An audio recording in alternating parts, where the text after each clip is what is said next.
talk about the who of who develops body-focused repetitive behaviors like hair pulling, nail biting, skin picking.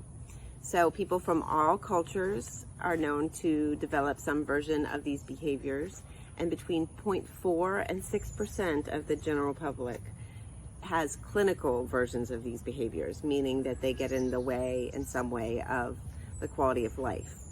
So many, many, many more people develop these behaviors to some extent, but they don't become problematic. 70% of the people who do come to treatment are women or girls, and that doesn't mean that there aren't a lot of boys and men suffering with it. They may just not be as likely to come to treatment.